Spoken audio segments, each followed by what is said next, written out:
Shalomi homies. Yo, how y'all doing? I hope you're living an absolutely vibrant and passionate life. Hey, check this out. You guys ready for another episode of the War of the Ages? Oh my goodness.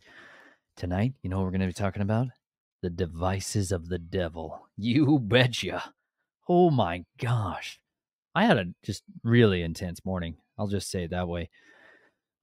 So somebody put that verse in a video that was discussing some of the technology devices of the devil, and I just loved it. Second Corinthians. Those of you that got your sword handy, I'm going to be reading from the ISR Scriptures, TS 2009.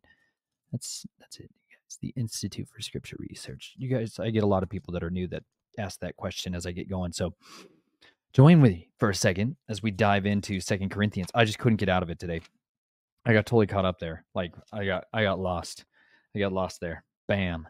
It just went crazy. I can't get out of this passage. Okay. You ever feel like you gotta, this is one way of saying it, is like a stone in your shoe that you just keep tripping over. Like it hurts every time you step down and you just can't find it. It's like you can't get it out, you know? This has been one of those like chapters for me. Second Corinthians 2, 3, 4, 5, 6, 7, 8, 9, 10, 11.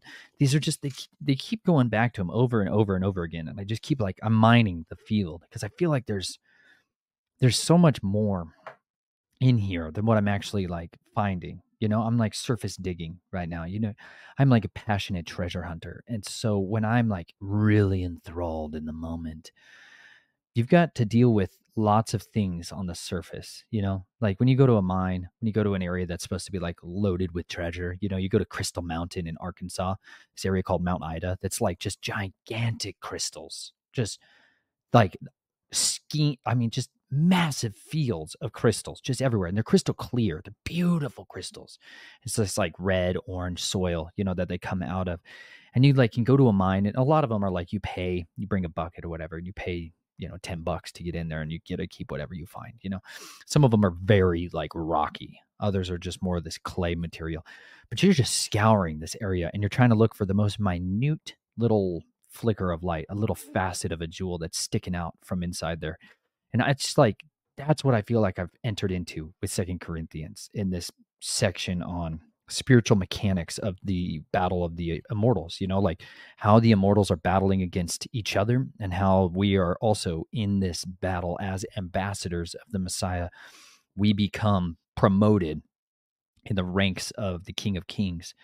And now we've got to engage, and we have to learn how to engage our adversary. We have to learn how to stand our ground, to defend, to offense.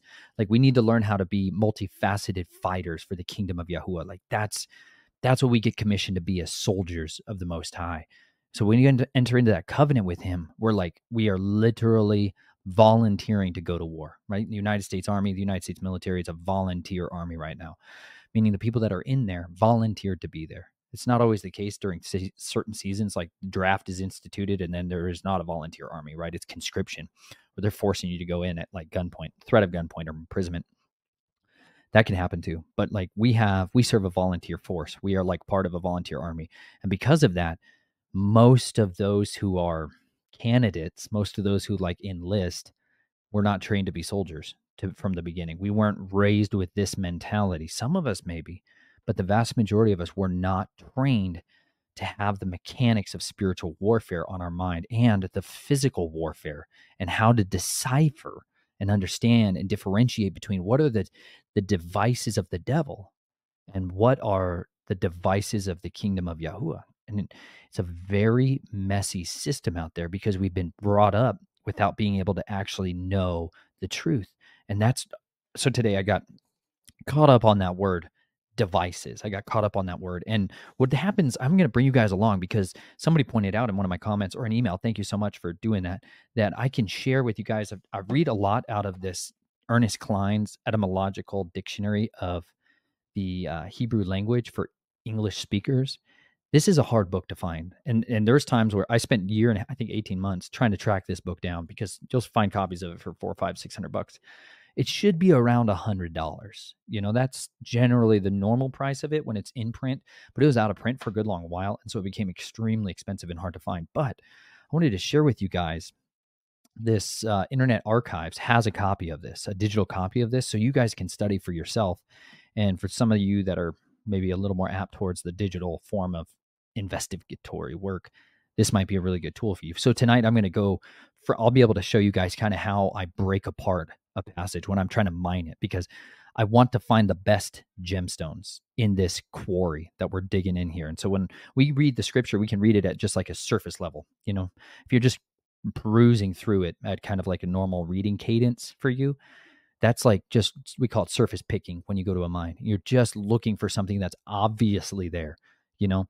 Then there's like the second step of searching, you know, where you're starting to break out some of the tools to start to uncover what is just beneath the surface, right? So that might be a little hand trowel, a little rake, right? That's like basic level picking. You know, one of these other things we use are these big scoops. They call them like a Florida snow shovels down in Venice Beach, Florida, where there's all these the shark tooth capital of the world.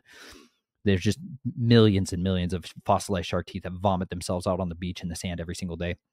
And so you can go in there with these like scoops, and they have little grates on them so that you can sift out and look at what comes out of the sand. And so you can take that and shake it in the water, and then all of the sand, the small particles that are smaller than the grate size, fall out. And then you can kind of flip it over onto a little flat platform and you can search through it, you know? So like that would be like another depth to it. But then like there's the whole like full on immersion version. Finally! There's like no visibility! But I reach down, he's just sitting there. Oh my God! Thousands of miles I've journeyed to find you. Beautiful little megalodon tooth. Look at, he's perfectly gonna fit on a necklace. He's beautiful. Oh, be a stone of testimony. Yahoo is so faithful. He's so good. Oh, merciful.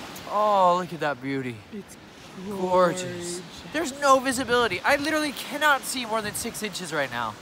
It's not terribly churned up, but it's been doing that all night. I literally just jumped down the phone. Oh my gosh. I'm so relieved.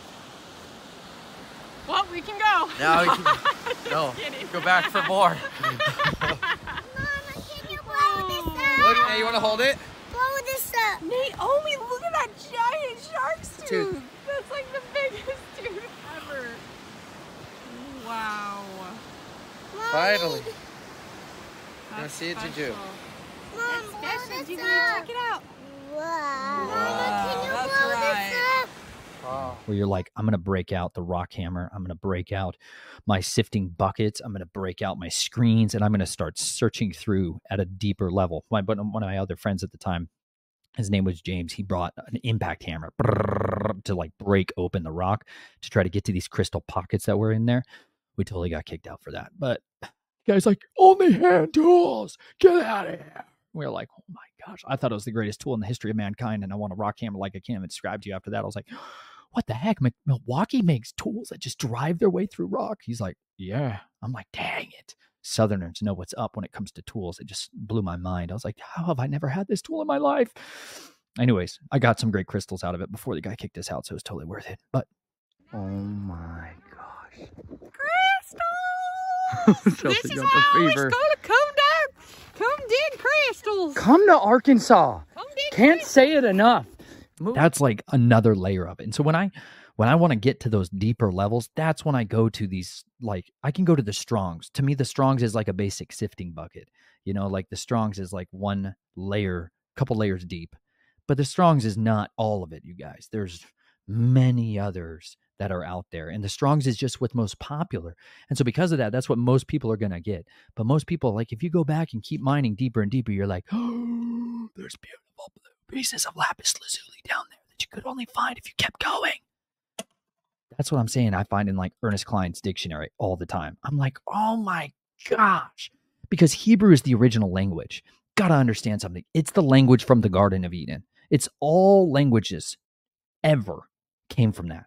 And so because of that, if I really want to know what the true intent of a word was, I go back to Hebrew. So the New Testament, obviously, the modern version that we've inherited is in Greek. It's not all the case. They weren't all written in Greek manuscripts. People spoke Hebrew. It's not a history lesson we can go into another time. But I want to find the intentional like word. So like when I go to this Strong's here, I'll just share with you guys my screen so you guys can dive along on me. This is the journey of how we got there. Mazama. All right, you ready? Let's jump into something exciting here. Come on. We're going to use one of these to jump in, right? Let's go to 2 Corinthians. So like this is 2 Corinthians 10. We'll jump back because we're going to start out in chapter 2. Boom. We're back at Bible Hub. I know there's opposite options. You guys are great. Comment below on your favorite version that you like to use, but we're going to jump in right here. Okay, 2 Corinthians 2. So this is the whole chapter broken down, but we're going to jump in here on verse 11. 5, 6, 7, 8, 9, 10, 11. Now, as you read it, as we've talked about before, it's going to be a little disjointed because direct translation English to Greek or English to Hebrew is not the same. So that's why the beauty of these interlinearies. All right, here's verse 10. To whomever now anything you forgive, I also, I'll just read it out of this one first, you guys. And whom you forgive any matter, I do also. For indeed, if I have forgiven any matter, I have forgiven that one of your sakes in the sight of Messiah, lest Satan, the dragon, should take advantage of us, for we are not ignorant of his thoughts. That's translated, like the King James translated it as devices. Other translations will translate it as schemes or plans or mind, right? So this is the word right here that we're looking at, 3540, noimata, nomita. Say it, you guys, just pardon me. I don't understand Greek even remotely comparatively, so bear with me here. But this is the word right here. We get Strong's 3540. That's what it's going to give us here. And then it's going to give me the concordance of other times that it's used in the scripture. So for we are not ignorant of his devices, we get it in 2 Corinthians 3:14, and we see they translate it, but their minds. It's translated as minds, the minds, every thought, taking every thought captive and making it submitted to the mind of Christ, right? This is another big one. Oh, I just want to go here because this is fun. So this is how we first start diving in and breaking it open. We see how it's used in other passages, and that's like going to give us a big lens with which the intent behind the word. That's definition by use. This is a way that we can help determine all the things. So, and the overthrow, this is a really savage verse, you guys. Oh, this one's spicy. Hang in there. It's going to burn a little. You ready? For the weapons we fight with are not fleshly, but mighty in Elohim, for the overthrowing, demolishing of strongholds, overthrowing reasonings, and every high matter that exalts itself against the knowledge of Elohim, taking every thought captive to make it obedient to the Messiah, and being ready to punish all disobedience when your obedience is complete. So there we see that used again. Ooh, that's just such a scary, dangerous verse. You know, 2 Corinthians 10 is just dangerous altogether. Man, I'm just going to read it to you guys. Hold on. So I'm just going to jump back over here to these other passages that we get a better idea. 2 Corinthians 11:3 talks about the craftiness. So by his craftiness, you be not led astray. We've hit this one up a bunch, right? I'm afraid, however, lest by any means, as the serpent deceived Eve in the craftiness of him, might be corrupted, that he might corrupt the minds of you. Oh, I got to read it from a normal passage here, guys. Hang with me here. It's a little awkward. It's kind of like reading the instructions from an IKEA box, you know. I wish that you would bear with me in a little folly, but indeed you are bearing with me. For I am jealous for you with a jealousy according to Elohim. For I gave you in marriage to one husband to present you as an innocent maiden to Messiah. But I am afraid lest as the serpent deceived Hawa, which is Eve, by his trickery, so your mind should be corrupted from the simplicity that is in Messiah. For indeed, if he who is coming proclaims another Yeshua, whom we have not proclaimed, or if you receive a different spirit, which you have not received, or a different good news, which you have not accepted, you put up with it well enough. See, these are some of those methods. These are some of those devices that the enemy's trickery is going to be about. So we've got people that are masquerading as anointed ones, people that are saying they've got an anointing that's coming actually from Satan. It's coming from the dragon. It's coming from his kingdom and his throne. And it's deceiving people and leading them astray, leading them off the path of truth and authenticity in our relationship with him. So this is another one. But I'm going to jump back here over here. Because when I went there, I was like, okay, so let me try to find out what would be a comparative similitude in Hebrew. Like, I'm like, okay, if I want to find out what noima, something that's similar to noima in Hebrew, and I'm like, okay, so then I'm going to look up thoughts, I'm going to look up devices or schemes, right? Because that's the way I see it portrayed out. And the most common one that we're going to find we're going to jump to page 199. Check this out. So this is Mezima. This is one that I find where it's got the same word. I searched plans and devices, and this is one that it found it in. Psalms 10:2 was the just powerhouse verse where I found it, where it talks about letting them be caught in their own devices. Oh, this is just brutal. Ready for this? This is Psalms 10. Oh, it's so good. Psalms 10. Why do you stand afar off, O Yahuwah, hiding in times of distress? In arrogance, the wrongdoer hotly pursues the poor. They are caught by the schemes which they devised. Oh, and if you go back here to Psalms 9, it's all a continuity. This is basically one chapter. They broke it down.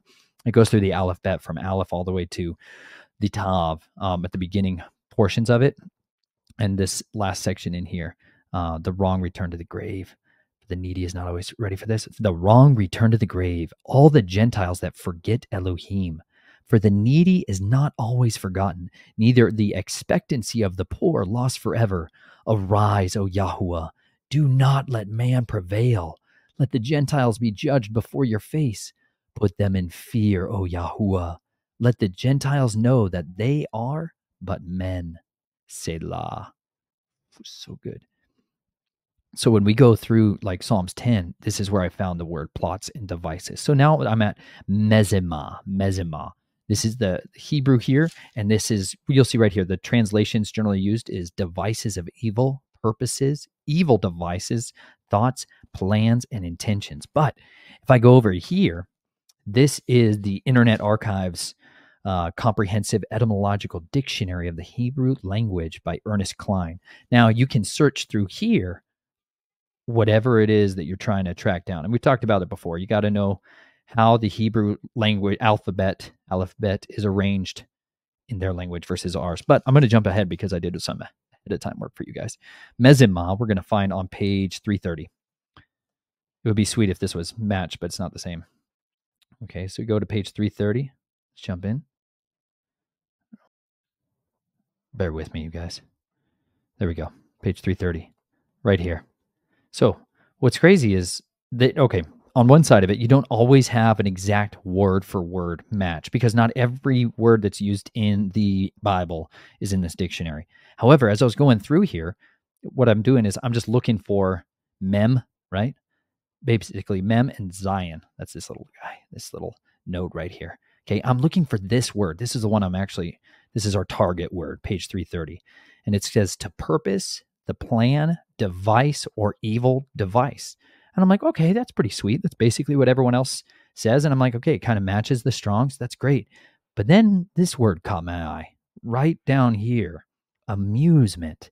And I realized, oh my gosh, amusement. This is literally the Hebrew where we get the word muse, music, museum, all this stuff comes from this Hebrew word right here. So this is a very important word, right? This is the building blocks with which we have used in the English language to find out a definition for this. And so I saw this, I'm like, oh my gosh, amusement. And then I kept going because what's cool about the dictionary, if you guys actually read dictionaries, they're super fun. You're going to find stuff in there that you weren't looking for. That's not like you didn't go there. But if you just use a digital search engine, you're only going to find the answers it spits out, right? But when you use a real book or when you use something like this, you're going to see what's also around it, right? And the other one I saw down here is to amuse and entertain. And this is mem, zion, mem, tet, right? And anytime I see the tet, I'm like, oh man, yeah, son. To amuse and to entertain. And then I remembered another English word that translates to this. And this is when it got crazy, you guys. Mesmerize. That's the word that we would use today to describe evil schemes and machinations. And literally the definition of mesmerize is spellbinding. Oh, it's just brutal. It's literally the spellbinders, the ones who capture people through spells, hypnotism, enchantment, right? Diviners, these people that are like literally using their words to ensnare somebody. That's what we get this word mesmerize. For those of you that like aren't familiar with that word, or that's kind of a new concept to you, capturing the imagination is another way to put it. That's the motto of Disney, right? Why I'm always like screaming, trying to warn people to get away from the entertainment industry, because this is one of the devices that the devil has in his playbook, right?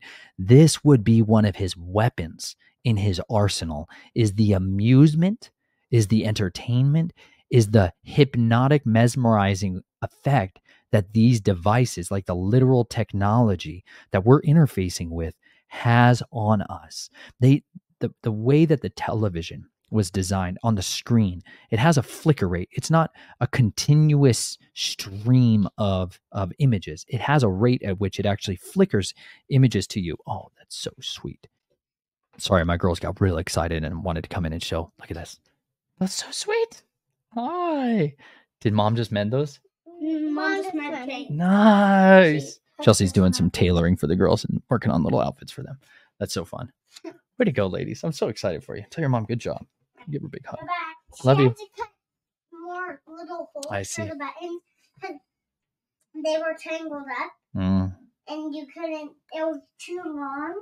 So she cut a little and then she put it up here. Nice. She did great.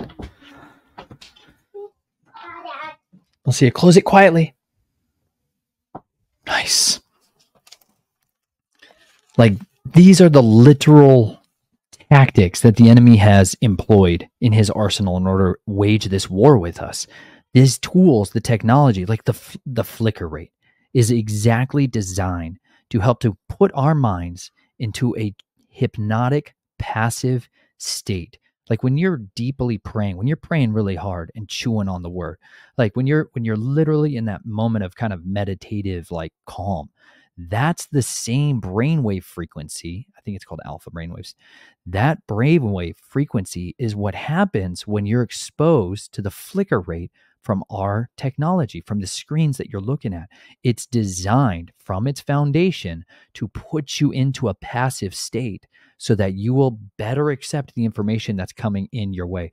Like, this is why commercials have, even like commercials are tuned so that the volume jumps up, right? And that's to try to arrest you a little bit out of that initial phase of like hypnotic passivity, and then to get you back into that state through what they're saying. That's like suggestive marketing. Like the United States, we have a pharmaceutical industry that's allowed to advertise directly to consumers through television, through advertisements. No other country in the world besides New Zealand allows their pharmaceutical companies to do that. They're like, we don't want the drug dealers to have free reign over the commercials on television. You know, they're like, it's not so good. They're like, yeah, dude, they're shooting fentanyl and all this other crank. Like, they're selling it directly to the children. They're like, oh, children, go tell your mommy to get them on Flexeril. You'll love it. You'll have a great time. It's like, nowhere else in the world do they do that. But that's one of those schemes that they have here in our country to just totally capture our souls, capture our imaginations. And the children have been bombarded with it on a totally different scale. And they're bringing in the overt, the really the re-enchantment of the old gods. The immortals are preaching to them day in and day out through these technologies, and especially this bringing forth of this ideology of these other occultism, of these other theosophistic ideologies, this new age enlightenment. They're pushing that forth to that other generation very effectively, because the quantity of screen time that they have, the amount of time they're in front of one of these devices of the devil, enables them to be able to get into them faster and more efficiently than ever before. And so as soon as I saw that, I was like, oh my gosh, you guys, this is the mesmerizing spell that the enemy has used over us. And it's just building. It's just building. Like, I see something like the Apple Vision Pro that they're selling now, you know, with the VR headset and the augmented reality. And I'm just sitting here watching our society be driven down into the depths of a technological sorcery, a spell that's designed to bind up their souls and lead people into entering into these covenants again with these old gods. All of this is directed that way. I know some of you that may be like really hard to think that those two are so interconnected, but listen, The enemy's goal is to occupy the temple of Yahuwah. That's not some building. That's us. That's our bodies. The goal of the adversary is to set himself up in the place where Yahuwah Elohim is supposed to be, where his set-apart spirit is supposed to dwell. That's within us. When we look out and see the schemes that the enemy is devising to capture the souls of men, the technology is the interface tool that he is using to mix in iron with clay. That is what the vision that Daniel saw, that 10th kingdom, the one that's to come, right? Is they mix themselves with the seed of men. Their goal is to bring in this other source code, this other DNA strand that is from the outside into our bodies so that they can hybridize with us. They can yoke with us. And really the device that the enemy is using, the tool that he's using most effectively is this form of technology. I also got lost in this other part of this, you guys, because there's a few other Hebrew words that also parallel alongside of it. Let me show you another one. Let me share with you guys. This is another word that's also for plans and schemes and devices. You ready for this? Zamam. And you'll see these Zion and Mem are like the two interchanged words that are, or letters that are used the most here. So this is Zamam. And I just, same thing. I looked up the devices, imaginations, and thoughts in Hebrew as well. And this is what it took me back to. The first mention of it is in Genesis 11:6. Genesis 11 is the Tower of Babel. This is like Nimrod's great kingdom. This is like, if you want to think about everything that happens in Revelations, you're going to have to go back to Exodus, and then you're going to have to go back to Genesis, to this encounter where all of mankind was united, bound up in this moment in time. Okay. Zamam. And we're going to go to page 199 here. This is Genesis 11:6. So we see Zion, Mem. We'll go jump over to our comprehensive internet dictionary here. And we'll go check this word out. This one's exciting too. It's all good. Man, don't you guys just want to get down with the word? Come on, go on a dance here. Isn't it exciting? What are you going to find? I don't know. It's the Zion, the letter that's a weapon. Yes, it's my favorite. I love the Zion and the Tet. Super biased, I'll admit it, because it's a weapon. The Zion's like the Sabbath day that just cuts your face right off. It's just so good. It's deadly. It's not to be trifled with. All right, here we go. Page 199. You ready for this? So you go down, and I just start looking for it because I don't know Hebrew super well. So I just start devouring and looking all along here. I'm looking for Zion Mem. Zion Mem. Oh, there it is. Zion Mem Hey. Oh, hey now. Zion Mem Hey. Oh, and this is also what's used when you look up plans and schemes. You'll find Zion Mem Hey. You'll also find it right over here. It's right next to each other. This is Zion Mem. That's the word we were looking for Genesis 11, chapter 11. But this we also find in Isaiah. We find it all over the place, these plans, these decrees. So this is telling me that this is a grouping of words. Also, when you have hey at the end of a word, you can use that letter kind of interchangeably. You can add it to it. It doesn't really change a ton. However, this is where we get plan, decree, evil plan, wickedness, incest, prostitution, and muzzle, right? These are other plan, schemes, degradation. Like you'll see this talked about in Leviticus a lot when they're talking about like, don't be with your family members. Don't commit this type of prostitution to yourself, to these other mighty ones. Don't go lie down with any of your family. And this is a wickedness. They'll translate it, a lot of translations, as wickedness. This is specifically that word, but it also is connected here to consider, to purpose, to devise. According to most scholars, the original meaning was to murmur, hence to ponder or consider. Others compare the Arabic zana, he thought or presumed or suspected. He considered, purposed, and devised, schemed, or plotted. He conspired. You see what I'm saying here? That's what they are getting at.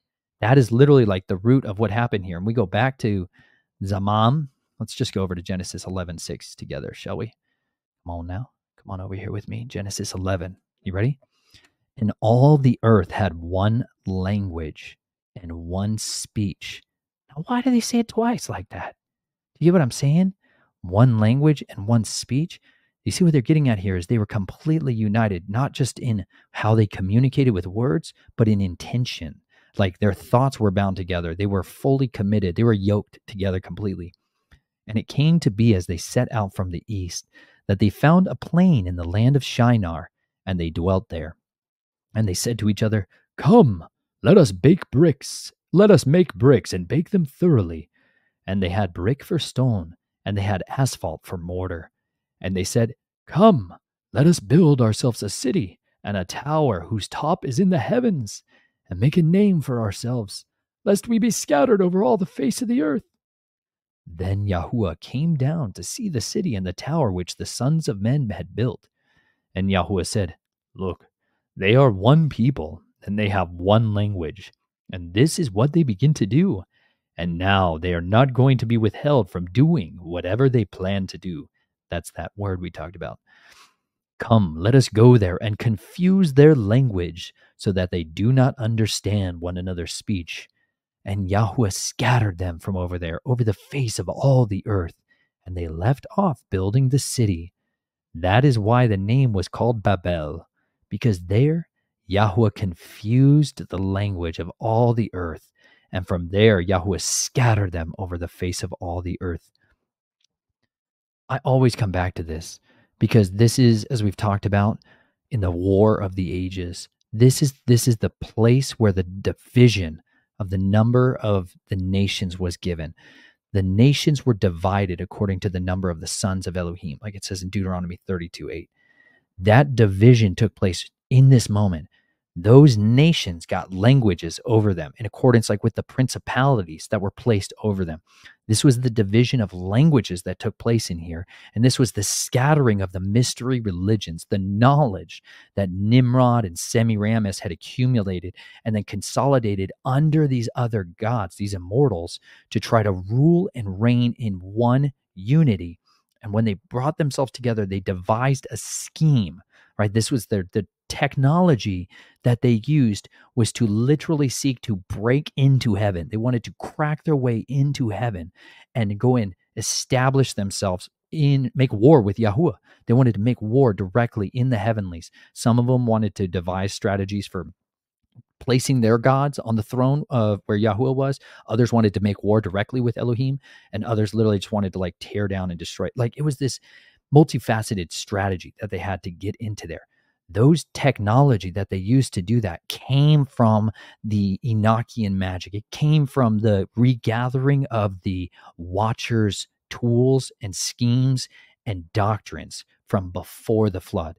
Because as the Watchers, those fallen ones, they knew the judgment was coming. They knew the judgment was going to take place. They knew judgment was coming for them, that they were going to be imprisoned, and their sons, the Nephilim, the Rephaim, right, the hybrids, they knew that they were going to be judged through a great cataclysm, and they didn't know if it was going to be by fire or by flood. And so they preserved these things through stone and through brick monuments all over the world, so that after the flood, their children could once again go gather up those fragments of that information and put it back together so they could unlock the prison cells, open up the doors, those doors that have been closed to them, to have access to rebuild their kingdom and to go on with their strategies that they had before. That's really what was in the mind of the fallen ones. That's what's in minds of, to this day, their children. They work succinctly together to try to regather what took place at Babel when all of that was scattered and there was confusion of thought and confusion of language. They're, to this day, working to undo that. That's why technology is the tool, the medium that they're using, because they're going to try to unify everyone again into a single form of communication, intention, thought, and language. And it's not just going to happen through this outside, external world. They're going to do it through a digital metaverse, through another alternative reality where they can unify and consolidate everybody to have a hive mind. That's really what they've got to get it back to where people go after and worship the beast. They go after and worship the dragon. They honor and they exalt the dragon. Like, this is going to be reality. This is not some like questionable thing. Is it going to take place? It's an absolute guarantee that it will take place, because as it's been written, it's going to come to pass. And so I try to share these things with you guys because that consolidation of power is what I see taking place with these devices. And every day they're trying to indoctrinate us with this acceptance of it, with a toleration of it. And not even that we would demand it. that we would want our slavery, that we would require them to give it to us, that they must give it to us. We need to have it. And that's literally what we see, people lining up to receive these things, lining up to receive mark of obedience to the system of the beast. And we have a duty to try to warn others that they would not get taken captive by the enemy. And it literally says the way that he does that is that he should take advantage of us, for we are not ignorant. As long as we stay ignorant of the devices and the strategies that the enemy has, we are susceptible to being prey to this devouring lion that's seeking to kill all of us and destroy us and ruin our lives.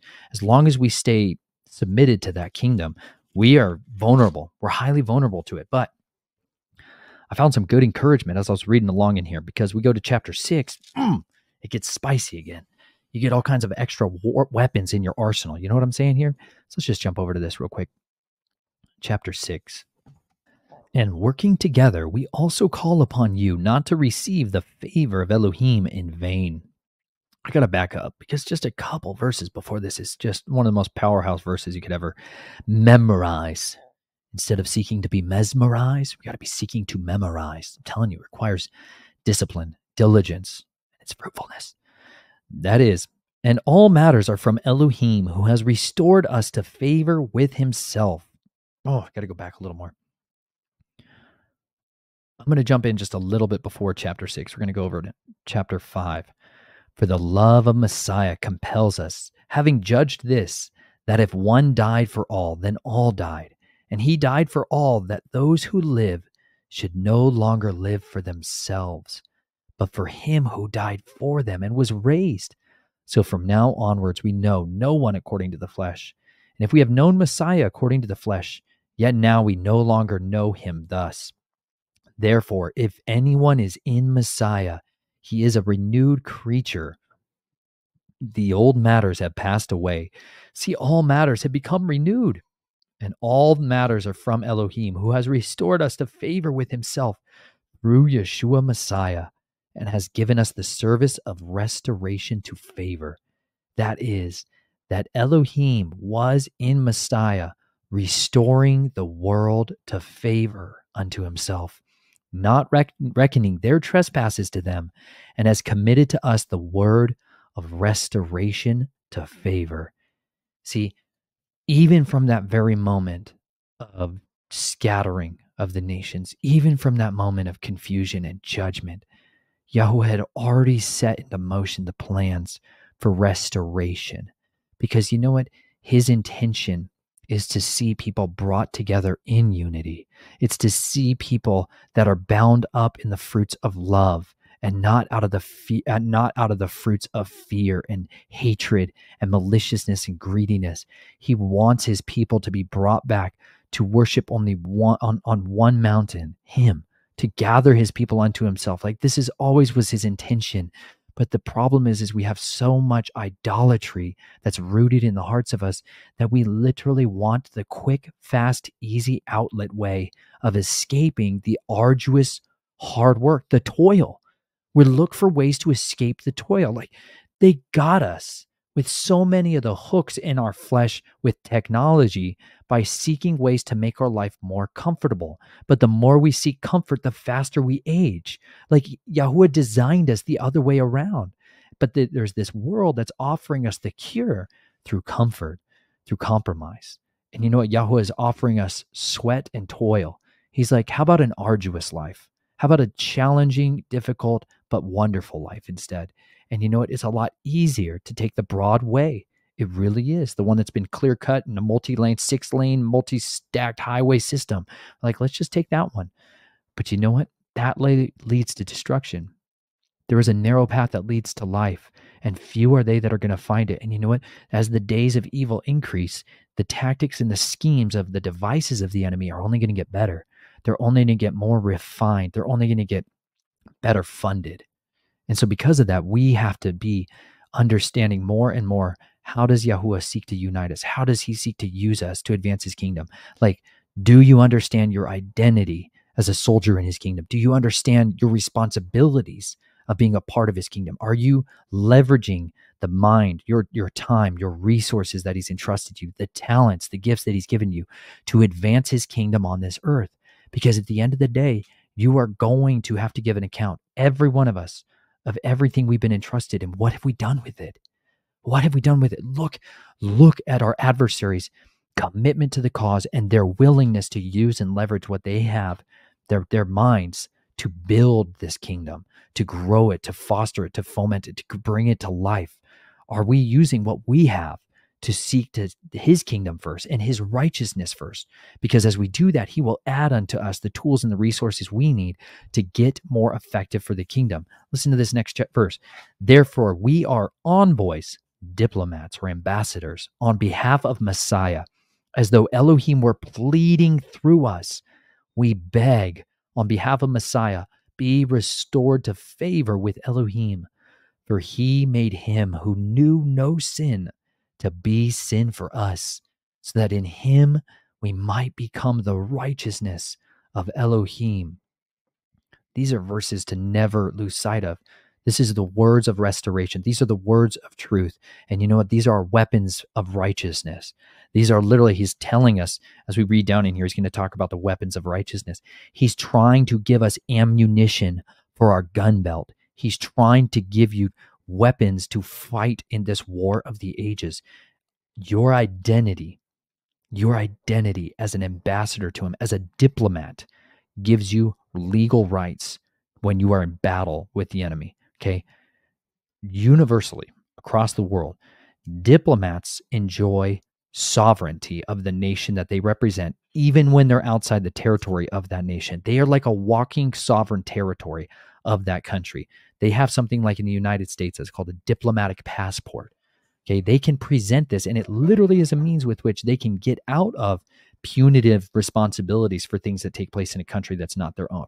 They have pouches that they can take with them into the airport and put whatever they want in there, and they can go through security without having any of its contents being able to be looked into, scanned. People can bring anything in. And this is one of the ways in the underworld, like, you can traffic all kinds of stuff. This is how state secrecy, this is where spies operate, right? This is why embassy staff of the United States are almost always CIA operatives, right?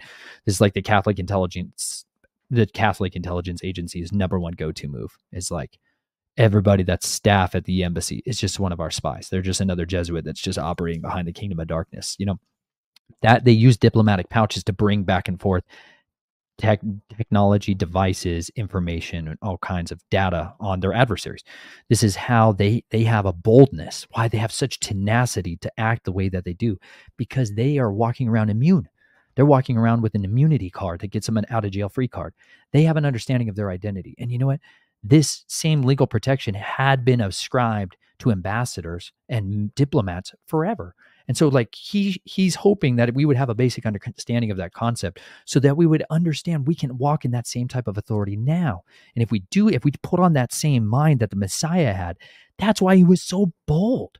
Like, he was so bold when he was dealing with the Pharisees and the Sadducees, when he was dealing with the tyrannical like overlords, when he was like confronting the Illuminati face to face, and he's like running down Freemasonic orders, and he's just putting to death those just ridiculous schemes that they had, or all their false systems of traditions of men. He was dismantling their empire in their face. Like, he was so brave. He was so brave, and he was so willing to lay everything out and bring it to the light. And he did this on an ongoing, continual basis. Like, the Messiah had ferocious war fighting capacity in him, and he did it so brilliantly. He did it so tactfully. He was dismantling an empire from within. And you know what? Like, you see that in Matthew 10. Come here. Just come with me for a second here. Just love when he spits fire in their faces. It's my favorite. Oh, man.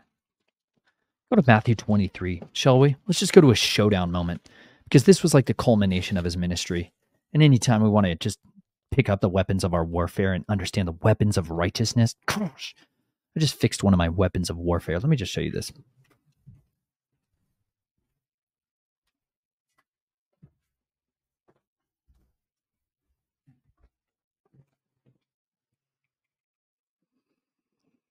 Got the tuk-tuk. It's one of my weapons of warfare, right? The bolo machete. So good. Broke the sheath on it.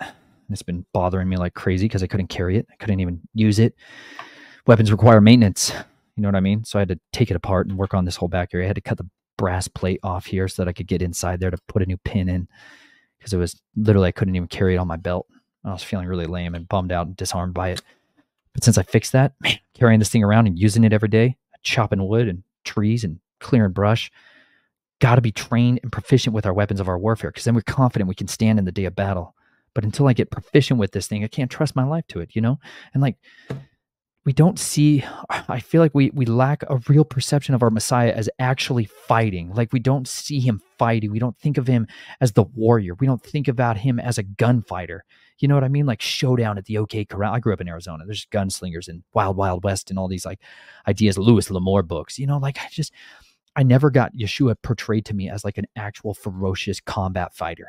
You know, like I had David as that. I saw David. We long for Messiah ben David. We want the conquering king, but he came as a suffering servant. He came as Messiah ben Joseph. Like he came as Messiah like Joseph did. He came to suffer, and he came to wage his war in a way of a totally different tactic than what people were anticipating. But the next time he comes, everyone in the world is going to be looking for the lovey-dovey version of Messiah. They're going to be looking for the Jesus that tolerates everything, the God that accepts them exactly as they are and leaves them there.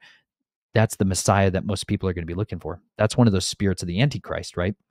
It's a false anointing. But you know what? He came in and he did have his ferocity. He did have his moments of just absolute mind-bendingly powerful showdowns. And you know what? When he got brought into Jerusalem and all the people are like proclaiming Hosanna, Hosanna, blesses he, like they're so excited. He showed up. They're like, yes, he's gonna go sit on the throne and he's gonna destroy the Romans. Hallelujah. He's gonna kill the Jesuits finally. And then he's like, no. But look at how he fights. I just want you to see the strategies that he had, because we can glean from these weapons of our righteousness. Check this out. Then Yeshua spoke to the crowds and to his taught ones, saying, the scribes and the Pharisees sit on the seat of Moshe. Therefore, whatever they say to you, guard and do. But do not do according to their works. For they say and do not do. For they bind heavy burdens, hard to bear, and lay them on men's shoulders. But with their finger they do not wish to move them. And they do all their works to be seen by men. And they make their tefillin wide and lengthen the tzitzit of their garments. And they love the best place at feasts and the best seats in the congregations and greetings in the marketplaces, to be called by men, Rabbi, Rabbi.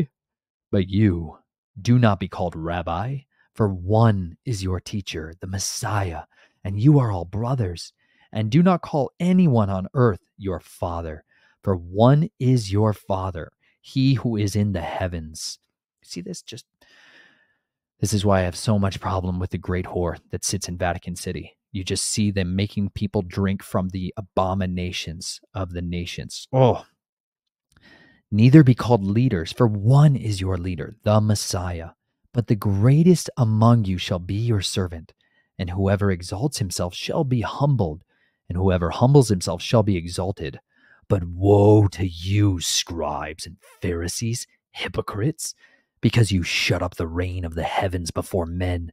For you do not go in, nor do you allow those who are entering to go in.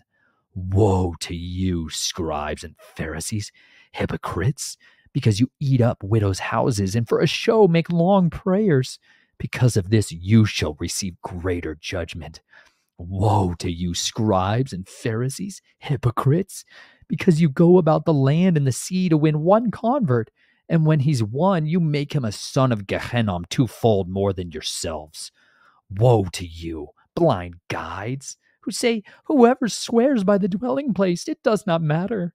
But whoever swears by the gold of the dwelling place is bound by oath. Fools and blind, for which is greater, the gold or the dwelling place that sets the gold apart? And whoever swears by the slaughter place, it does not matter. But whoever swears by the gift that is on it is bound by oath. Fools and blind, for which is greater, the gift or the slaughter place that sets the gift apart? He then who swears by the slaughter place swears by it, and by all that is upon it. And he who swears by the dwelling place swears by it, and by him who is dwelling in it. And he who swears by the heavens swears by the throne of Elohim and by him who is sitting upon it. Woe to you, scribes and Pharisees, hypocrites, because you tithe the mint and the anise and the cumin and have neglected the weightier matters of the Torah, the right ruling and the compassion and the belief. These need to have been done without neglecting the others. Blind guides, straining out a gnat and swallowing a camel. Woe to you, scribes and Pharisees, hypocrites, because you clean the outside of the cup and dish, but inside they are filled with plunder and unrighteousness. Blind Pharisee, first clean the inside of the cup and dish, so that the outside then becomes clean too.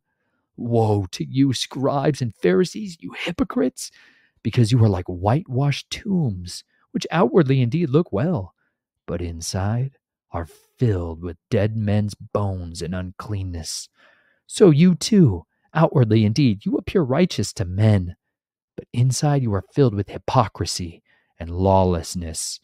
Woe to you, scribes and Pharisees, hypocrites, because you build the tombs of the prophets and decorate the monuments of the righteous, and say, if we had lived in the days of our fathers, we would have not taken part with them in the blood of the prophets.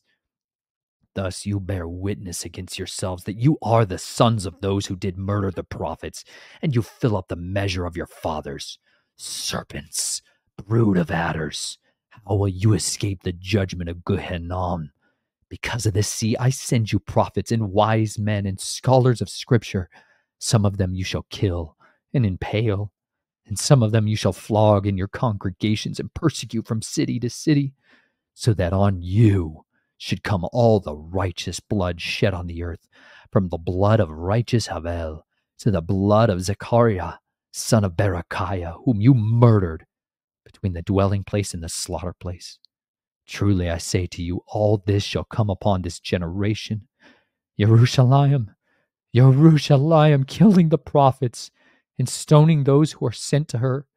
How often I wish to gather your children together the way a hen gathers her chickens under her wings, but you would not. See, you left your house. See, your house is left to you laid waste. For I say to you, from now on you shall by no means see me until you say, blessed is he who is coming in the name of Yahuwah. What a showdown. What a showdown, you guys. We talked about Zechariah, John the Baptist's father. That's who he's ascribing their blood upon. He places the blood guilt of his death, his murder, his assassination upon these men who he's standing in front of. Do you understand? This time, the Pharisees, we think about these Pharisees as people that are wearing their phylacteries, right? We think about them in this version of Judaism that we've been represented and presented today. But understand something. These people were the secret society members. These were the oath keepers. These were those that masqueraded in whitewashed tombs. They're like dressed in white, driving around in their Pope mobile, having everyone call them Father. That's who he's talking about. Having their priests scouring, going across the oceans, seeking to proselytize the nations and bring them under the hood of paganism, masquerading as a form of biblical Christianity. It's an absolute hypocrisy. These are hypocrites masquerading among us. They go up on the stage and they say, we are your politicians and we are going to lead this nation out of the slavery and the bondage it's in. Meanwhile, they're plotting deals with the corporations to keep the people enslaved. Like, we are living in a society that has been bound up in the same brood of serpents. These same snake brotherhoods that were alive and present in the days of the Messiah are still here today, working diligently under the influence of these immortals. And you know what? The Messiah knew he had to demolish the strongholds of the enemy. And you know what? That's why he went to the heart of the ecclesia, the church, to do it. This is why we have a responsibility to dismantle these networks of evil from within. Wherever we find it, we have to root out these false traditions of men, these ideological pursuits of evil that have infested our lives, that have infested the lives of our family and our neighbors and our communities. We have to seek to root them out with diligence, with zealousness, with passion and understanding. Because you know what? He showed us the way to do it. They're not going to escape their judgment. Do you understand something? Those men that were in front of him, he knew they conspired to murder his beloved friend, his family member. People killed his family member. Do you understand that? He stood in front of them knowing which one of them had plotted it. He stood in front of these people knowing which ones of them were going to literally pay for his assassination, for his killing. That's what he possessed, and an inward knowing. He knew their thoughts, their intentions. He knew what they had done in the innermost secret place. He knew them. And you see, this is how he confronts them. This is how he deals with them. To those that have desire towards repentance. Listen, some of these people are like Nicodemus. Some of these guys that were among them were literally still in the innermost portion of their being. They wanted to know the truth. They're coming to the Messiah. They're coming to Yeshua, and they're like, please help me to understand this. Right? Some of them are still there, and they're going to receive mercy. With them, he had love and he had compassion. With others, he's trying to save them with fear. And you know what? We have to be able to have that multifaceted approach when fighting in this war of the ages. We need to have a time of balance towards love and towards truth. And we need to yield that effectively, because so much of our society is trying to train us to speak in a politically correct way. We can't offend anybody. And what you've done is just wrong. You can't say those kinds of definitive statements, declarative statements. You can't have truth. Right? But believe me, this is a divisive book. It always will be, and it needs to be, because there is one way into the kingdom, and every other road is leading to people to destruction. And that is illegal to say in a lot of places right now. You know what? The truth is always a very dangerous weapon in a world of deceit and lies, but it's immutable. It cannot be stopped. It cannot be silenced. These are the proclamations of the truth that we must get out no matter what it takes, and we must do everything we can to impress the hunger for the truth, a hunger for the word upon the children that we have entrusted to us, to our friends and our families, and those in our sphere of influence. If we can do anything in our lives, it's to get people hungry for the word. It's to get them to desire to go treasure hunting in this, that this is the ultimate treasure hunt. It's said, like, David found the greatest treasures of his entire life not after he conquered Goliath. It wasn't after he became king of Israel. It was what he found in those moments with the word. It was what he discovered that got unlocked to him as he dove into the pages of his word. Because as we search the scriptures, we will find the cure. We will find the cures to the compromise. We'll find a cure to the depression and the sorrow and the embarrassment and the humility and the wounds. We will find the great physician's tender, loving care to knit us back together from our deep brokenness. And we will also find the tools for our warfare. 2 Corinthians 6. And working together, we also call upon you not to receive the favor of Elohim in vain. For he says, in an acceptable time I have heard you, and in a day of deliverance I have helped you. See, now is the well-accepted time. See, now is the day of deliverance, giving no cause of stumbling in whatever, so that the service is not blamed.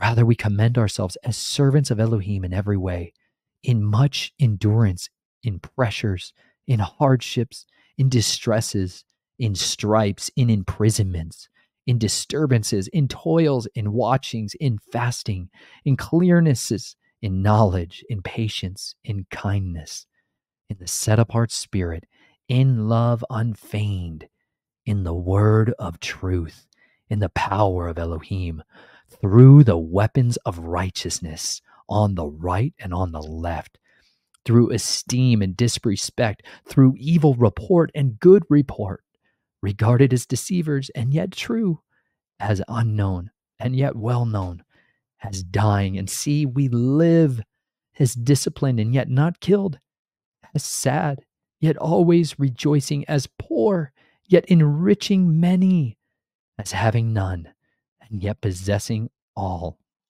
Our mouth has spoken openly to you, O Corinthians. Our heart is wide open. You are not restrained by us, but you are restrained by your own affections. But of the same reward I speak as to children.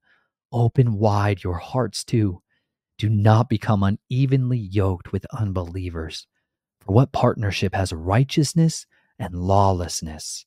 And what fellowship has light with darkness? What agreement has Messiah with Belial? And what part does a believer have with an unbeliever? And what union has the dwelling place of Elohim with idols? For you are a dwelling place of the living Elohim.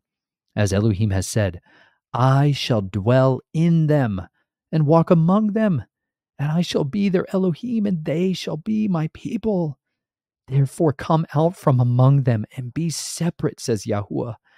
Do not touch what is unclean, and I shall receive you, and I shall be as a father to you, and you shall be sons and daughters to me, says Yahuwah the Almighty. El Shaddai. He wants us to be separate from the ways of the world. He wants us to be a set-apart people to him. He will dwell in us. He will richly dwell in us.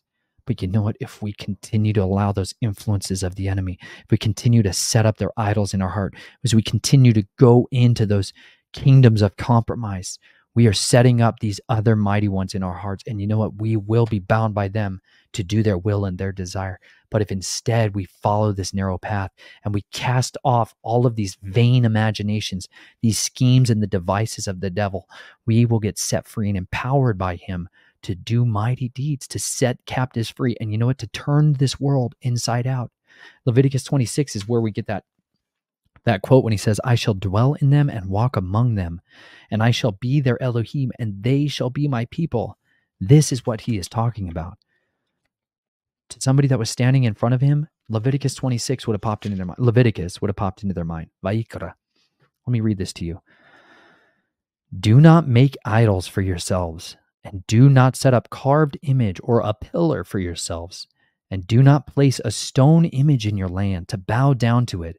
For I am Yahuwah, your Elohim. Guard my Sabbaths and reverence my set-apart place. I am Yahuwah. Now just remember this.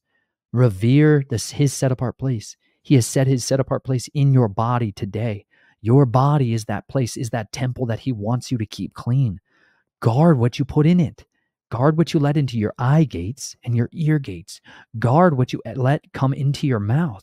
Guard what you let get shoved inside your body intravenously. Guard what gets put in you so that you're not abominated, so that you're not being transformed into this other image of this other kingdom. It matters to him. Your body matters to him. Your body is not your own. It's like my wife and I are in a covenant. What I do with my body, it affects her. Like it affects her. And she has a right to my body as I have a right to hers. And because of that, I don't do whatever I want with my body. She can't go do whatever she wants with her body. We have an obligation towards each other to talk to each other, to invite each other into this relationship. That's what we bound each other to in that covenant. When we want to be covenant ambassadors to his kingdom, we're giving him sovereign dictation over who we are and what we do. Like we are saying, I trust you so much that I give you even my body itself. That's like the level of relationship he's calling us towards, that he is inviting us into, that we invite him to come to that level of intimacy with us. And as we do that, he says, I will set myself up in you to give you a new mind, to give you power from on high. Listen, this Leviticus 26 is like the promises in that covenant. And it's also the warnings about what happens when we go against it, when we transgress it. If you walk in my laws and guard my commands and shall do them, then I shall give you rain in its season, and the land shall yield its crops, and the trees of the field yield their fruit. And your threshing shall last till the time of the grape harvest, and the grape harvest shall last till the time of sowing. And you shall eat your bread until you have enough, and shall dwell in your land safely. And I shall give peace in the land, and you shall lie down, and no one make you afraid. And I shall clear the land of evil beasts, and not let the sword go through your land. And you shall pursue your enemies, and they shall fall by the sword before you. And 5 of you shall pursue 100, and 100 of you pursue 10,000. And your enemies shall fall by the sword before you. And I shall turn to you, and make you fruitful, and shall increase you, and shall establish my covenant with you. And you shall eat the old supply, and clear out the old because of the new. And I shall set my dwelling place in your midst, and my being shall not reject you. And I shall walk in your midst, and you shall be your Elohim, and you shall be my people. I am Yahuwah, your Elohim, who brought you out of the land of Mitzrayim from being their slaves. And I have broken the bars of your yoke and made you walk upright.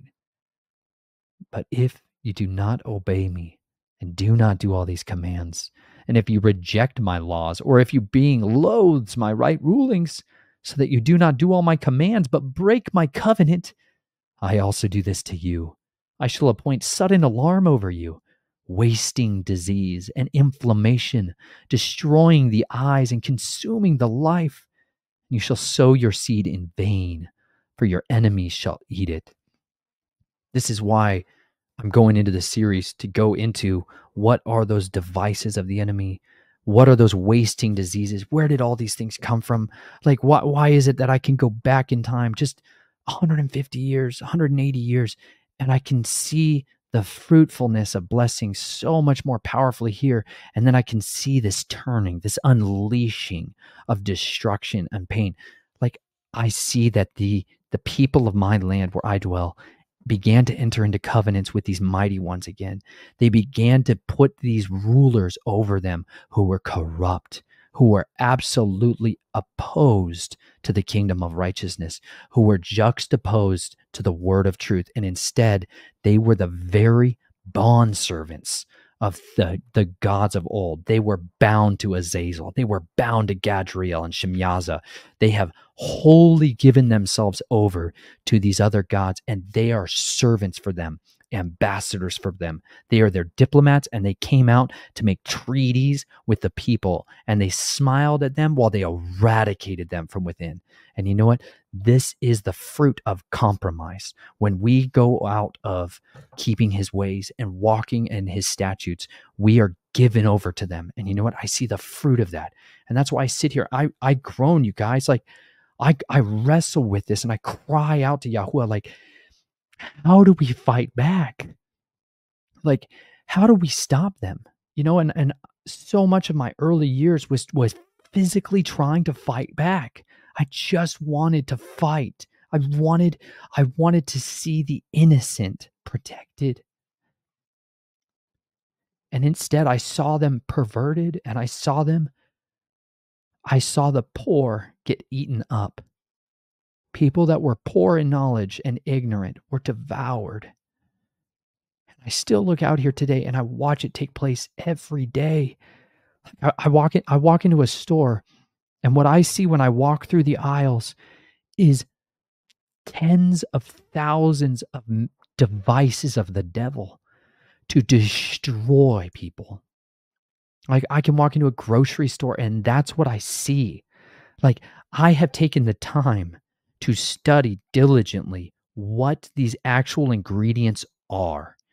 I don't just blindly pick these things up and put them into my body anymore, because I was in such a state of suffering 10 years ago, 12 years ago, 14 years ago.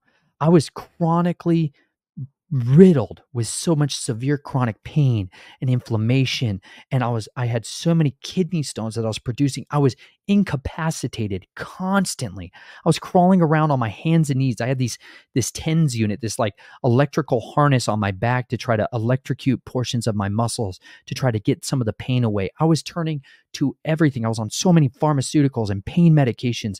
Like, I was in so much bodily anguish. After the military got done with me, after these cults got done with me and washed me out, I was a wreck. And you know what? I was willing to do anything to just try to get better and to try to keep myself going. I finally felt like I was free, but my body had been used up. And so, like, getting in like relationship with Chelsea and starting into this life, we began to try to take apart what is it that's going into our bodies that's causing us so much sickness and pain, and just getting off of the tap water. That was like the first big thing that opened up so much of our cognitive resources to understand what's going on in our bodies. Like, that was one of the first things, was the living water, was starting there. And I really believe like that was the turning point for me, that made me begin to go and say, you know what? I've been ignorant of the schemes of the devil. I've been ignorant of these methods of his warfare for a long time. I've been seeking ways of fighting this direction, but I knew I needed to analyze these ones. But because of that, for now 15 years, I have studied so many of these different schemes of the devil that I can see his fingerprints everywhere. I see him everywhere. I can go do a soil test on a farm when we're trying to figure out, okay, what is their soil microbiology like? Why are you having trouble when you're trying to grow certain crops? Why is it that you can only grow squash successfully here? And we do a soil test, soil analysis test to try to identify what is going on in their microbes, what's going on, what is their bacteria like? And you start finding, you're like, why do I find so much aluminum and barium and strontium in the soils here, right? And you start, like, this launches you down this road of understanding what are they doing with this waste chemicals that come out of coal plants, and why are they spraying it on us? Like, it starts to unlock so many of these different mechanisms just by looking at the soil, right? Just by looking at what's on the ingredients of this food that my daughter's like, I want to eat this. And you're like, I can't, honey. You can't, because I know that these literally came from immortalized cells from a fetus that was a human being that was murdered. I'm like, honey, this is a flavor additive, a natural flavor additive that makes it taste like so good you just want to eat more of it, but it came from a dead baby. Like, that's an actual reality. I know there's lots of propaganda to try to like make that go away, but like, that's an actual reality for hundreds of food products that people are eating every single day. They're eating the dead. Like, we're going to read everything that I am seeing when I go out the stores and I go out into the land that I live in. I see the fruit of all the rest of the verses here in Leviticus 26. The first 14 are blessing, just like in Deuteronomy 28. I see, these are all the blessings for when we follow him, and these are the consequences when you don't. And I see these everywhere, abounding in fertility. I see the curses all over, which tells me that the doctrines of Balaam have been highly effective in my land, that he has taught people how to get the sons and daughters of righteousness, the children of Elohim, to go astray and to enter into these covenants, eating the blood, eating animals that are strangled, and to bowing down to these other mighty ones and committing fornication, whoredom, right? That word we read about. These are all the schemes that he's got us to go after him. And our grandparents did it, and our great-grandparents did it. And you know what? We've literally lost our identity to where we're so ignorant that we're literally bowing down and worshiping the beast. We really are. We are abominating ourselves. And because of that, we are driving out the place where his temple should be clean and free from this filth. It should be free from these other gods. But instead, we have filled them to such an extent that we are unrecognizable as his people. And that's the hard reality that we sit in and we live in every day. And if you reject my laws, or if your being loathes my right rulings, so that you do not do all my commands, but break my covenant, I also do this to you. And I shall appoint sudden alarm over you, wasting disease and inflammation, destroying the eyes and consuming the life. And you shall sow your seed in vain, for your enemies shall eat it. And I shall, come on, like that, I see Monsanto's Terminator seeds, like the genetically engineered seeds that they have conglomerated our entire country to plant. They're like, here's how their seeds work. They genetically engineered them so that you can't plant them and then grow, like, let's just say corn. You plant their GMO Terminator seeds, it grows up all of your corn, you harvest it. If you try to take those seeds and plant them again, they do not germinate. So that you have to go back to your enemies and buy your seeds. That's just literally, that's Bayer. That's like the god of Bayer, the corporate god of Bayer, and the just intolerable, brilliant immortal that's behind that strategy. That's just one strategy of the enemy. But that's literally, we have to buy our seeds from our enemies to plant them every year. Farmers literally have had their farms taken over by Monsanto. They've had them taken over by Monsanto because their organic grain that they were growing got cross-pollinated with the genetically engineered stuff that their neighbor was growing. And Monsanto said, you have our patent-protected product, and if you don't give us your farm, we're going to sue you for everything. And they do. And they have done this by hundreds of thousands of acres and millions of acres in the United States, taken over farms and forced them to sign their soul away, to sign their mind, their will, their emotions, their intellect, to bind themselves in a covenantal agreement with the beast to do his will and his desire. That's the fruit of that circumstance playing out in our life. It's just, it's disgusting, you guys. You can't even imagine. Like, I lived next to turkey barns for a while. I could go on this for forever. I feel like I could talk about this forever because I lived it. I'm like, I want to know. And then the Father gives me a lifestyle that allows me to literally go and live it. I like the Bible comes to life for me. You guys are like, when you read the Bible, it's like it comes to life. I'm like, because it is alive. If you put yourself to this life, it'll literally happen to you. You'll get to experience these things in front of your face. Like it'll actually take place. We live next to these turkey barns, commercial turkey barns in southern Missouri. And they literally have tens of thousands, sometimes 40,000, sometimes 100,000 turkeys shoved inside these massive barns, right? And from the day that they are like old enough to stand, they're like, you put them in this barn and you seal it up. And they never get out of there until the night that they are dragged out in the middle of the night and thrown into trucks and driven to the butcher facility, right? Their entire life lives inside these places, and they are unbelievably disgusting. I mean, it's horrible. My wife and I raised heritage turkeys out on pasture, and it takes a long time to raise a heritage turkey to be big enough to where you can harvest it and eat it. That's why it's a lot more expensive to buy like natural, organic, pasture-raised stuff, because the commercialized, industrialized version of it that they gave to people, they came into Arkansas and the Ozarks, southern Missouri, back in the 80s, Carhill, predominantly, and they wanted them to grow. They're like, you guys are making almost no money doing your piddly little farming stuff. We're going to show you how to make tons of money doing this turkey farming and chicken farming. And that's where like the vast majority of it got consolidated there. Iowa, they consolidated predominantly like swine. They grow pig in huge quantities, and a little bit more north and east, different climate zone. But they grow turkeys and chickens down there. And in this area that we were living, within a mile and a half circumference, there was 2 million turkeys, like right there. And so the waste streams from these places, you'll always find these ponds out in front of them, right? And you think it's a spring-fed pond. And it's literally the saturation of all the urine and the feces and the water, the waste material from these things. And they have composting barns where they take all the dead turkeys, because thousands of them die over the course of this time. And they have to go in there and pick them out of there occasionally, because otherwise they cannibalize each other. They just start eating each other. And the smell and the stench that comes off these places is so intolerable, because there might be a foot or 2 feet or 3 feet of feces, of waste and feathers and dead turkeys. And it's just unbelievable how fetid and stinky these things are. Well, then they had composting barns where they just take all of the carcasses and throw them in these barns. And this just liquid seepage of death coming out of this place. Okay. That's the environment where this meat is grown. I lived next to it for so long. There was millions of flies. My wife would wake up and she was like, I have to kill 50 flies. 50 flies before I can even get started with the day. I was like, it was crazy circumstance in our life. And you're like, it was causing all these respiratory issues and lung issues because we were all breathing ammonia. And it was so bad, you guys. It was so horrible. And you know what? That's literally like what I think of when I'm like, that's the whitewashed tombs Yeshua's describing. That's the house of dead men's bones. Like that level of disgusting, fetid, rancid rot that's inside a really pretty looking building. That's what he's describing as the religious system, the brotherhoods of the snake operate within. That's what he is saying. Listen, because they're going out there and they're trying to tell people, this is all the good deeds that I do. Like they're masquerading. When you get to the store and the turkey looks so good and it smells so good and tastes so good, inwardly it's death. Like it's poison inside there. It really is. Like it is so far genetically altered from the original natural bird, the food that it ate, the type of things that it needed, the nutrients it took up to grow and massively get there. Like we raised 10 other turkeys at the same time we were raising these 2 Narragansett heritage turkeys.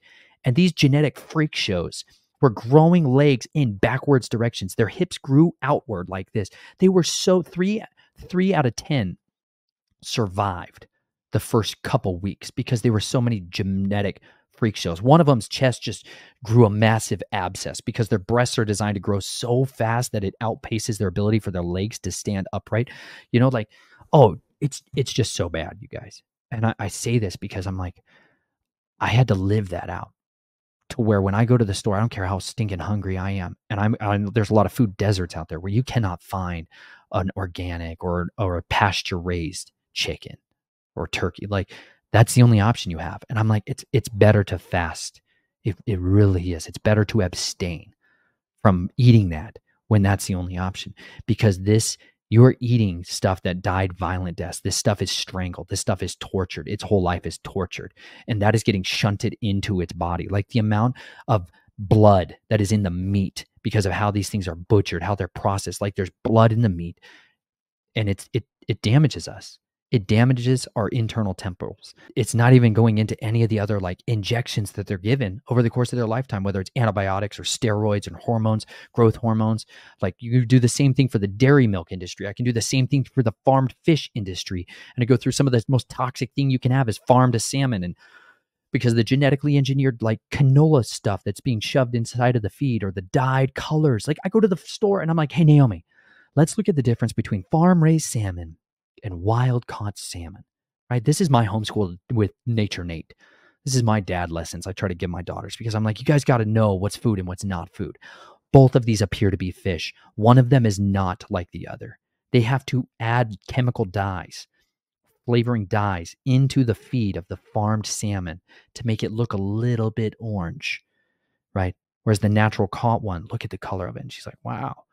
But most people are so blind. I look in the carts and the vast majority of all of my neighbors, they're just blindly eating whatever is put in front of them because they've been conditioned to, because that alpha brainwave state devices of the enemy has brainwashed them into believing, oh, this is all just food. I can eat it. I saw it online. People looked real happy and smiley as they were eating it and taking it. Like, I think I'll feel the same way if I eat that way.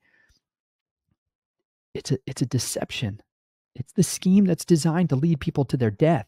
It's truly designed to lead people to their death, but Yahweh has a way of giving us sorrow. And, like I have a lot of sorrow. I have a lot of sadness in my life, but you know what? That sadness led me to repentance, and that repentance drove me to deliverance.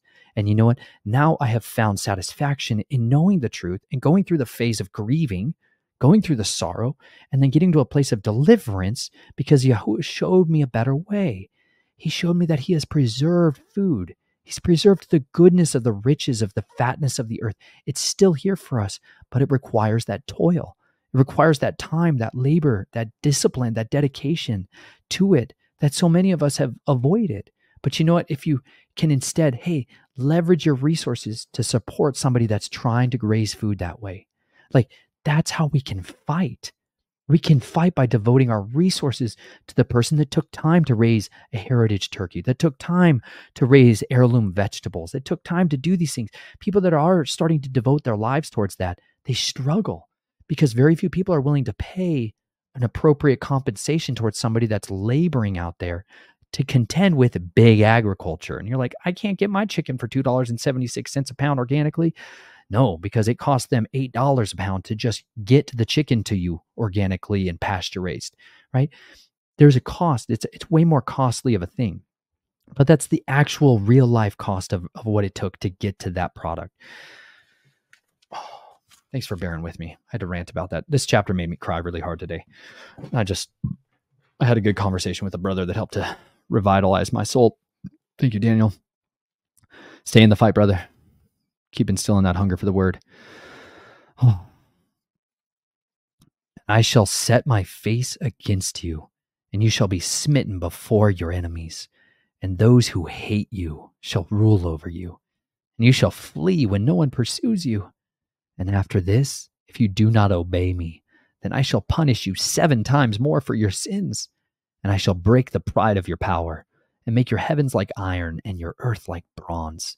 And your strength shall be spent in vain, and your land not yield its crops, nor the trees of the land yield their fruit. And if you walk contrary to me and refuse to obey me, I shall bring on you 7 times more plagues, according to your sins, and send wild beasts among you, which shall bereave you of your children. And I shall cut off your livestock and make you few in number, and your highways shall be deserted. And if you are not instructed by me by these, but walk contrary to me, then I shall walk contrary to you, and I myself shall strike you 7 times for your sins. And I shall bring on you an avenging sword, a covenant vengeance. And you shall gather together in your cities, and I shall send pestilence among you. And you shall be given into the hand of the enemy. When I have cut off your supply of bread, 10 women shall bake your bread in one oven. And they shall bring back to you your bread by weight, and you shall eat and be not satisfied. And in spite of this, you do not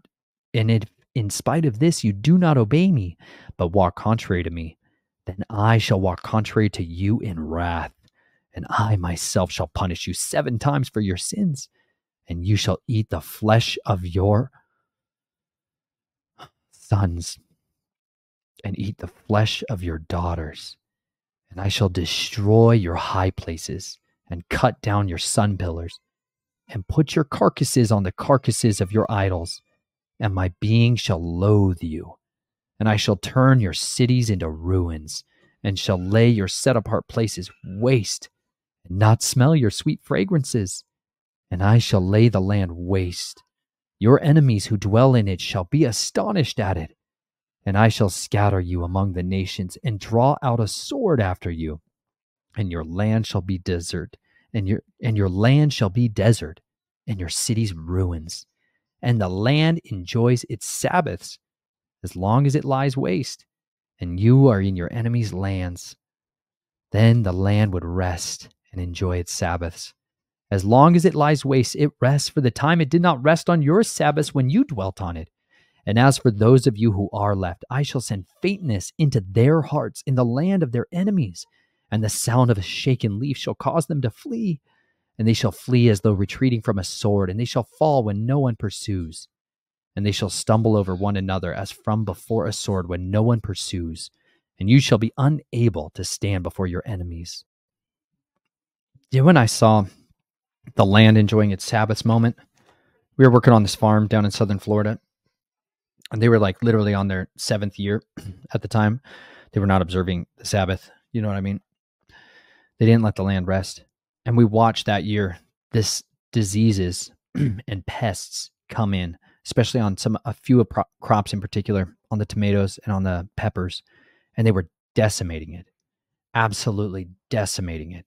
And you know what? As my wife and I were like living there, we were starting to literally live these examples out. And we're like, if they had rested the land this year, like this year, they'd rested it and not planted all those crops that they've been planting, like this market vegetables predominantly and market fruits. If they had let it rest that year, it breaks the cycle of the pests and like the bugs that want to eat, the bugs that want to come in here and they want to eat on those crops. And year after year, they get conditioned that they can go there and find food. But when you break that cycle, what happens is you also get predatory, like beneficial, positive predatory birds that will come in and start to predate upon them. But if they don't have their normal foodscape, right, it breaks that cycle. So they're not able to repopulate so quickly the next year. It disrupts that entire chain. And the earth is literally given this rest. And it literally says, let the beasts of the field like come in and glean on your crops. Like let animals come in and eat there, right? It also says, let the poor and the sojourner come in and glean from the crops. Let the orphans come in and glean from what's naturally there, what comes up of itself. That was like the blessing of what was supposed to come when people let the land rest that 7th year. And instead you're like, we watch that play out and we're like, if you just regard this word as still pertinent towards your agricultural like infrastructure, if you built that in with your intent, like you guys are going to homestead or plant, seriously consider it because it's so good for the land. The earth literally stores up a witness against us when we don't give it its rest. And Yahuwah is like, I'll literally drive you off land so that the land will get its rest. Okay. Something to consider. These are like real life lessons you can learn if you go back to an agricultural lifestyle at all. We're going to go to verse 40. But if they confess their crookedness and the crookedness of their fathers with their trespass in which they trespassed against me, and that they also have walked contrary to me, and that I have also walked contrary to them and have brought them into the land of their enemies, if their uncircumcised heart is then humbled, and they accept the punishment of their crookedness, and I shall remember my covenant with Yaakov, and also my covenant with Yitzhak, and my covenant with Abraham, and remember the land. For the land was abandoned by them, and enjoying its Sabbath while lying waste without them. And they were paying for their crookednesses, because they rejected my right rulings, and because their being loathed my laws. And yet for all this, when they are in the land of their enemies, I shall not reject them, nor shall I loathe them so as to destroy them and break my covenant with them. For I am Yahuwah, their Elohim. Then I shall remember for their sake, the covenant of the ancestors, whom I brought out of the land of Mitzrayim before the eyes of the nations, to be their Elohim. I am Yahuwah. These are the laws and the right rulings in the Torah, which Yahuwah made between himself and the children of Israel on Mount Sinai by the hand of Moshe. May you guys have an incredible hunger for his word. You know what?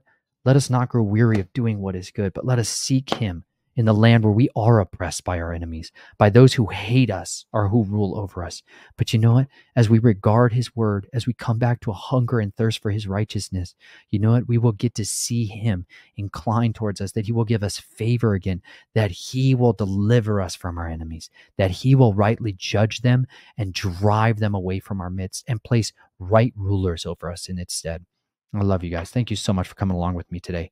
I hope you live courageously every single day of your life, because the days may be evil, but you were born for such a time as this. I love you all. I'll talk to you soon.